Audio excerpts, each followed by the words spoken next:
Yo, welcome back, kembali lagi di channel Atowa Hayato. Bagaimana kabar nakama sekalian? Semoga selalu baik-baik saja. Yosa chapter 1110 versi bajak lautnya sudah rilis, dan ini adalah segmen full story di channel Atowa Hayato. Di sini Mimin akan sajikan isi chapternya secara lengkap dan tanpa tambahan teori. Oke lah, tanpa basa-basi lagi, langsung aja kita masuk ke pembahasannya. Judul chapternya adalah Bintang Jatuh. Bagian cover story menunjukkan sosok Yamato dan Momonosuke yang sedang berada di kastil ibu kota bunga. Di sini Yamato berkata, "Aku akan berkeliling negeri Wano sama seperti Oden."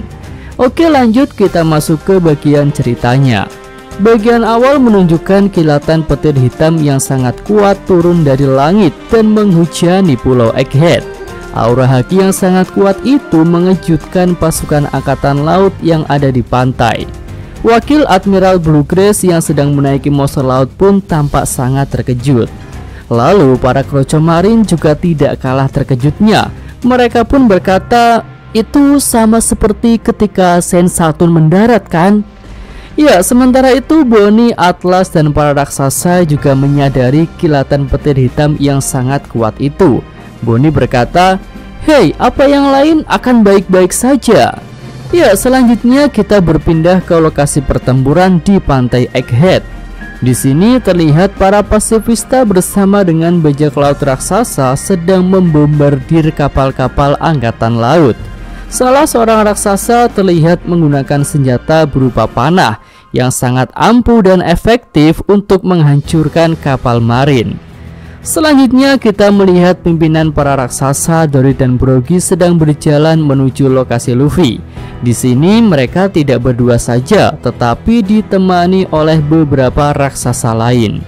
Oke, lanjut kita berpindah ke Mariejoa di dalam kastil Pangea, tepatnya di ruangan para Gorosei yang ada sofa empuknya.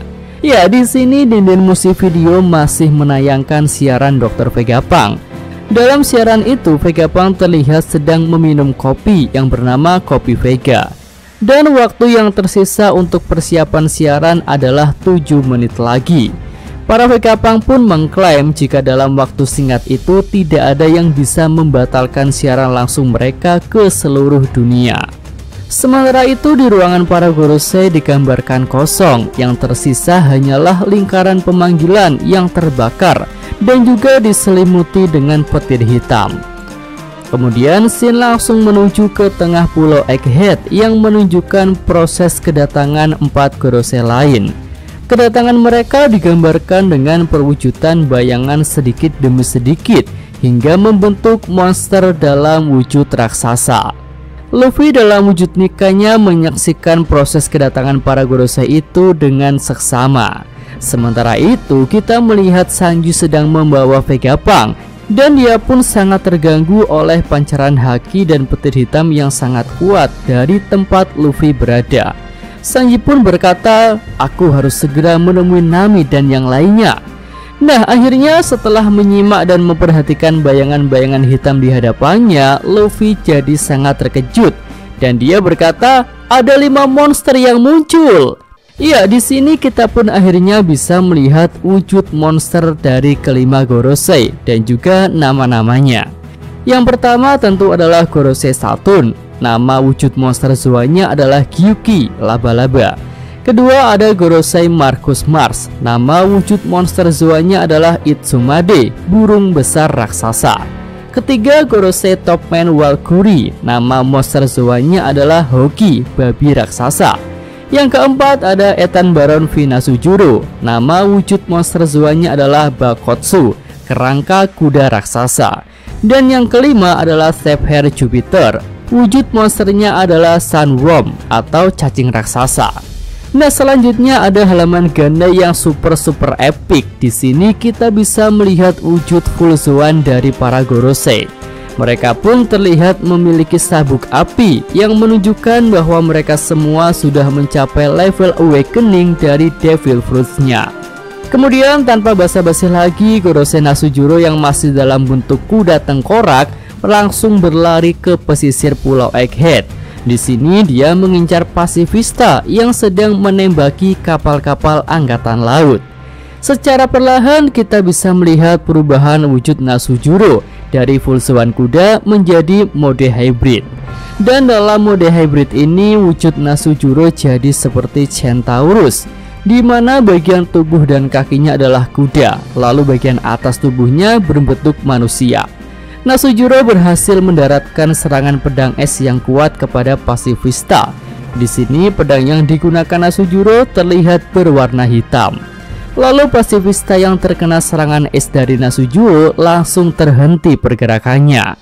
Para Orochimaru tampak terkejut melihat pasifista tiba-tiba terhenti. Nah, serangan Nasujuro tak berhenti pada satu pasifista saja. Dia langsung menyerang beberapa pasifista lain dengan pedang esnya.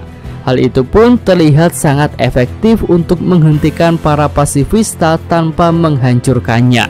Para Orochimaru merasa sangat senang dan terbantu setelah tahu bahwa sistem sirkuit pasifista membeku karena serangan kuda raksasa.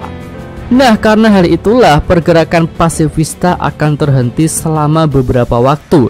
Dan hebatnya lagi, dalam waktu yang singkat, Nasujuro berhasil melumpuhkan separuh pasifista. Nah, melihat angin segar itu, Wakil Admiral Doberman memberikan perintah. Dia berkata, sekarang waktunya kita harus lenyapkan Bonnie. Bonnie dan kru Mugiwara ada di pantai utara. Selanjutnya kita berpindah ke lokasi Sanji yang sudah berhasil menghubungi Nami dan yang lainnya. Sanji berkata, halo Nami, Robin, semuanya. Sulit untuk menjelaskan apa yang terjadi saat ini, tapi yang pasti kalian harus segera pergi dari sana. Orang-orang yang dihubungi Sanji pun terlihat panik. Hah, memangnya kenapa Sanji? Sanji pun menjelaskan, aku sedang melihat monster raksasa terbang di atas, jadi cepat pergi dari sana sekarang juga.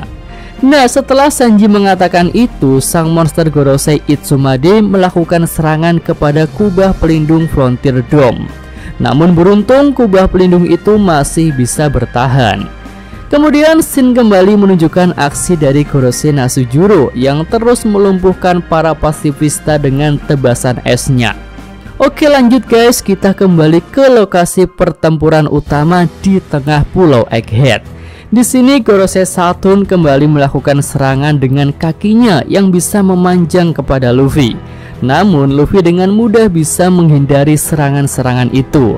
Kemudian Gorosei Jupiter yang sedang dalam wujud cacing raksasa tiba-tiba masuk ke dalam tanah dan dia pun bersiap untuk melakukan serangan. Luffy terkejut dengan hal itu. Dia berkata, dia masuk ke dalam tanah seperti cacing. Lanjut scene berganti ke lokasi Usopp, Nami dan yang lainnya. Di sini Usopp menjawab panggilan dari Sanji. Halo, di sini Usopp, kita memang harus segera pergi. Tapi Zoro dan Jinbe masih belum kembali. Brook dan Lily juga sudah ada di sini dengan kapal yang sudah siap. Nah, di sini Lily tampak sangat kesal kepada Brook karena Brook hanya pasrah saja ketika kapal Sanego meluncur tanpa terhenti. Beruntung kapal Sanego berhasil dihentikan oleh Usopp menggunakan peluru bambu. Oke, selanjutnya kita melihat Jinbe yang sedang berkomunikasi. Di sini Jinbe punya tugas untuk segera membawa Zoro kembali. Jinbe berkata, aku paham situasinya memang genting. Kalau dia masih nekat bertarung akan kuseret dia. Nah, di sisi lain Zoro memang sedang bertarung dengan Lucci. Terlihat salah satu pedang Zoro terlempar ke atas karena serangan dari Lucci. Di sini Lucci dan Zoro sudah tampak babak belur. Lalu Lucci berkata, apa kau tak penasaran dari mana pancaran haki yang gila itu berasal? Zoro menjawab, iya, dari tengah pulau kan? Ya, akhirnya Jinbe sampai ke lokasi Zoro. Jinbe berkata, aku melihatnya dan mereka memang masih bertarung. Nah, Sanji yang mendengar hal itu jadi tampak kesal. Dia pun berkata, dasar Marimo, dia terlalu sibuk sendiri hingga membahayakan nyawa orang lain, dasar beban. Ya, Zoro pun ternyata bisa mendengar ejekan Sanji kepada dirinya karena posisi Jinbe memang sudah dekat dengan Zoro. Di sini Zoro tampak sangat kesal dan dia pun terlihat mulai serius untuk bertarung. Di sisi lain, Lucci melancarkan serangan-serangan Shigan Madara secara beruntun. Namun Zoro terlihat mudah untuk menghindari semua serangan itu. Kemudian sambil menangkap pedangnya yang turun dari atas, Zoro melancarkan serangan Santoryu Kokoba Madaragiri. Serangan itu pun sukses membuat Lucci terluka parah dan kita bisa melihat pancaran petir hitam muncul dari serangan Zoro. Oke, selanjutnya kita beralih ke lokasi Luffy. Di sini Gorosei Jupiter menyerang Luffy secara mendadak dari bawah tanah. Luffy pun sempat masuk ke dalam mulut cacing raksasa itu. Tapi tak lama kemudian Dory dan Brogy sampai ke lokasi Luffy. Mereka pun sempat melihat ketika Luffy dimakan cacing raksasa. Dan tanpa basa-basi, keduanya langsung bersiap untuk menyerang. Dory berkata, "Kau lihat itu?" Dory menjawab, "Ya, lega melihat wajahnya. Dan perut monster bukanlah tempat untuk orang sepertinya. Ayo!" Kedua raksasa itu pun melakukan serangan kepada monster cacing Gorosei Jupiter. Dan dengan teknik Daionoku, Dory dan Brogy terlihat bisa memotong kepala cacing Jupiter sebanyak 2 kali. Dan Luffy pun keluar dari tubuh cacing itu. Setelah keluar, Luffy tampak tersenyum melihat kedua raksasa tersebut. Luffy pun berkata, "Kalian kan para raksasa ya?" Brogy menjawab, "Kababababa, lama tak jumpa Mugiwara." Dory ikut menjawab, "Kia, kami datang untuk menjemputmu. Kami sudah tidak sabar untuk menunggu."